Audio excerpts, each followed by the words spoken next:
تمام نبیوں کی مشکلیں اللہ نے اسی دعوت سے حل کی تھی۔ مکے میں صحابہ کا سب کچھ تھا، مہاجرین کا، ان کے گھر تھے، ان کی تجارتیں تھی، ان کی دکانیں تھی، ہجرت کر کے مدینے میں آ گئے۔ مدینے میں آتے ہی حضور نے جماعتوں میں بھیجنا شروع کر دیا۔ 10 سال کی مدت میں 150 جماعتیں نکالی، سالانہ 15 جماعتیں گویا نکلی، اور چھوٹی جماعت 6 آدمی کی تھی، بڑی جماعت 30,000 کی تھی۔ اس درمیان میں چھوٹی بڑی جماعتیں نکلتی رہیں۔ حالت تو اور خراب ہو جانا تھا، لیکن اللہ نے حالت بہتر سے بہتر بنا دی، یہاں تک کہ ایک وقت آیا کہ مدینے میں زکوٰۃ کا پیسہ لے کر آدمی نکلتا تھا کہ میری زکوٰۃ لے لو، پورا مدینہ چکر کاٹتا تھا، کوئی غریب نہیں ملتا تھا جو زکوٰۃ لے لے، شام کو لا کے بیت المال میں داخل کر دیتا تھا۔ اللہ نے ان کے تمام مسائل دعوت سے حل کر دی۔ اب اس پر اللہ کا راستہ، اللہ کا راستہ، اللہ کا راستہ، یہاں تک ذہن تیار ہو گیا کہ یہی اللہ کا راستہ، اور پھر صراحتیں بھی موجود ہیں کہ یہ کام اور یہی کام، اور اسی میں ہر مصیبت کا علاج ہے اور ہر پریشانیوں کا حل ہے۔ یہ سب صراحتیں بھی ہیں، مکتوبات میں بھی، ملفوظات میں بھی۔ اور پھر اور آگے گزر کر یہ کہنا شروع کر دیا کہ صحابہ جماعت میں جاتے تھے۔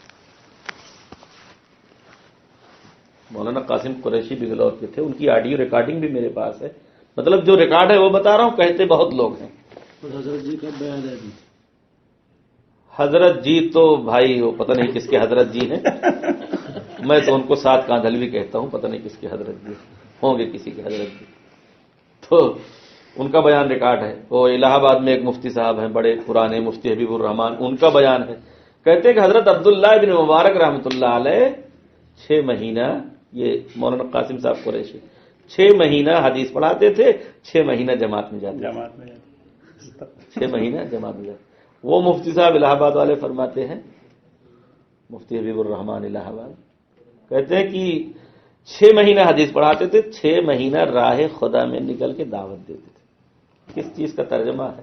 وہ تو وہاں صراحت کے ساتھ لکھا ہے کہ 6 مہینہ پہرے داری کرتے تھے یا جا کے جنگ میں شامل، میدان جنگ میں جا کے پہرے داری کرتے۔ مفتی حبیب الرحمان نے وضرب لهم مثلا اصحاب القرية جاءت مرسلون اذا ارسلنا اليهم اثنين فكذبوهما فازدنا بثالث۔ اس سے ہماری مسجد میں پچھلے رمضان میں انہوں نے کہا کہ لکھ لو چلے میں، پھر مفتی رفیع الزمان نے گرفت کی تھی۔ علماء کا ایک جوڑ تھا الہ آباد مرکز میں، انہوں نے بیان کیا 1 گھنٹہ، میں بھی موجود تھا، یہ کافی پہلے کی بات ہے۔ جب بیان ختم ہوا میں نے کہا مفتی صاحب دل پہ ہاتھ رکھ کے اللہ کو حاضر و ناظر کہہ کے بتا دیجیے جو آپ نے بیان کیا ہے، آپ کو اس پر شرح صدر ہے، آیات و حدیث کا جو معنی بھی آپ نے فٹنگ کیا، صرف یہ بتا دیجیے بس کہ آپ کو خود اس پر انشراح ہے۔ تو کہنے لگے کہ تم نے تمہارا ساری تقریر پر پانی پھیر دیا، ایک جملہ کہہ کے گھنٹے بھر کی تقریر پر پانی پھیر دیا، سب کے سامنے ہی کہا تھا۔ یہ حال ہے۔ تو یہ کہنے لگے کہ جماعت میں جاتے تھے، جماعت میں۔ اب میں تھوڑا سا بڑوں کا نام لے لوں اس لیے کہ بات یہ آتی ہے کہ افراد غلط ہے۔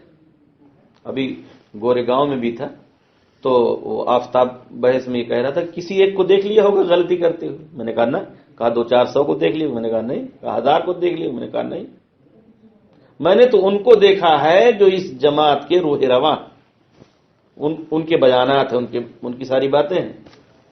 یہ باتیں یہ عام پبلک کی ایجاد کردہ نہیں ہیں۔ ہمارے مفتیان کرام کو جو یہ حسن ظن یا غلط فہمی ہوئی ہے کہ یہ تو جاہلوں کی غلطی ہے، یہ تو افراد کی غلطی، اس بندے نے غلط کر لیا۔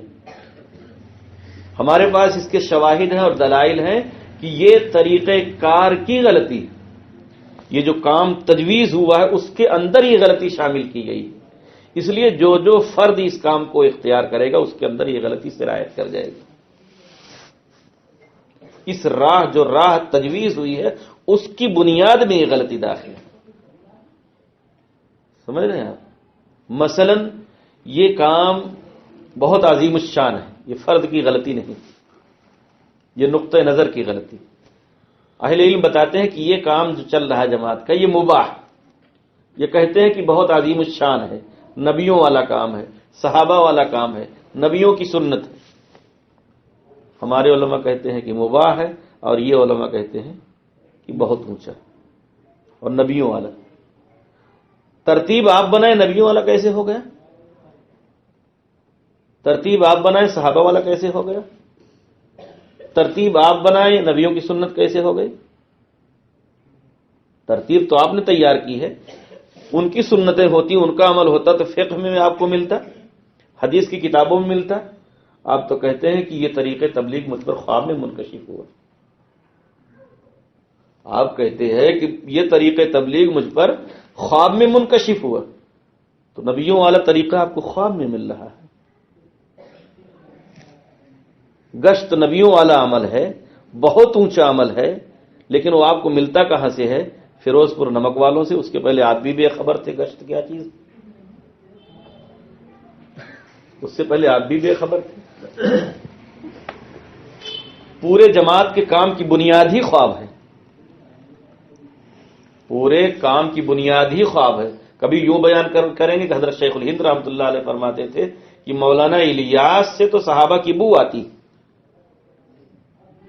اتنا بڑا جملہ حضرت شیخ الہند رحمۃ اللہ علیہ کے خطوط میں، سوانے میں کہیں نہیں ملے گا، ملے گا تو تبلیغی جماعت میں ملے گا۔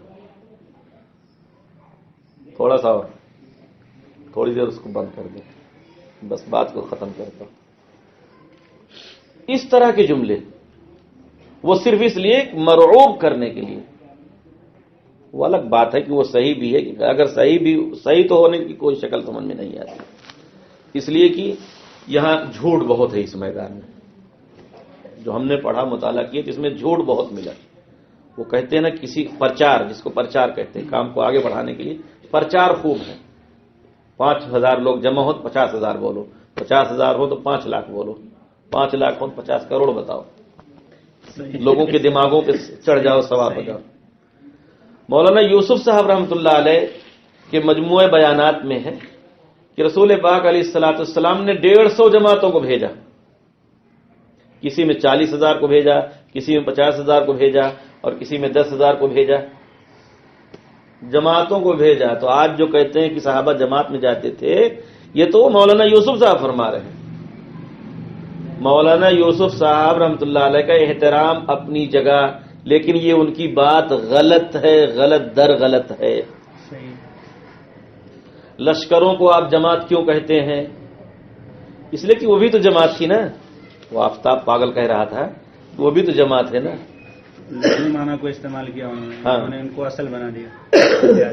جماعت کہہ کے وہ فضائل لاگے کھینچ رہے ہیں، اور لوگوں کو یہ باور کرانا چاہتے ہیں کہ جیسے آج ہم جماعت میں نکلتے ہیں ویسے وہ بھی جماعت میں نکلتے تھے۔ صرف لفظ کا استعمال نہیں ہے، فقط لفظ کا استعمال ہوتا تو شاید ہم معاف کر دیتے، یا ایک مجلس میں استعمال ہو جاتا پھر وہ چرچا نہ ہوتا، تب بھی شاید درگزر ہو جاتا۔ باقاعدہ مشن کے تحت اس کو استعمال کیا جا رہا ہے، مشن کے تحت جماعت کہہ کر وہاں کے فضائل سب یہاں کھینچ کر لانے ہیں کہ وہ بھی جماعت میں جاتے تھے، ہم بھی جماعت میں جاتے ہیں، لہذا وہ فضائل یہاں۔ مولانا الیاس رحمۃ اللہ علیہ کے مکتوبات میں صفحہ نمبر 11 پر ہے کہ مدینہ پہنچتے ہی آپ علیہ الصلوۃ والسلام نے ہر طرف جماعتوں کو روانہ کرنا شروع کر دیا، ہر 4 طرف جماعتیں روانہ کرنا شروع کر دی، وہی جو مجاہدین کو بھیجتے تھے، جو فوج کو بھیجتے تھے، جو لشکروں کو بھیجتے تھے، ان کے نزدیک وہ جماعت۔ وہ جماعت کیسے ہوتی تھی؟ خالی ہاتھ ہوتی تھی یا اسلحہ بند ہوتی تھی؟ وہ جماعت ایسی جگہ جاتی تھی جہاں کھانے کا انتظام ہو، سونے کا انتظام ہو، مچھردانی کا انتظام ہو، پیپسی کا انتظام ہو، کوکولا کا انتظام ہو، دعوت کا انتظام ہو، یا وہ جان کو ہتھیلی پہ لے کے نکلتی تھی؟ اس جماعت کا صحیح تعارف آپ کیوں نہیں کراتے؟ یہ اس جماعت کی توہین ہے، اس جماعت کی عظمت کو گھٹانا۔ آپ ذرا ہم کو ایک دن نکل کے دکھائیں کہ ہم جا رہے ہیں میدان جنگ میں، پھر دیکھتے ہیں کتنا پسینہ آتا ہے آپ کو۔ مسکراتے ہوئے آرام سے جا رہے ہیں 3 دن کے لیے، ہم ہجرت کر کے آئے ہیں، بھائی ہم لوگ ہجرت کر کے آئے ہیں، آپ لوگ نصرت کریے، ہم مہاجرین ہیں، آپ لوگ انصار۔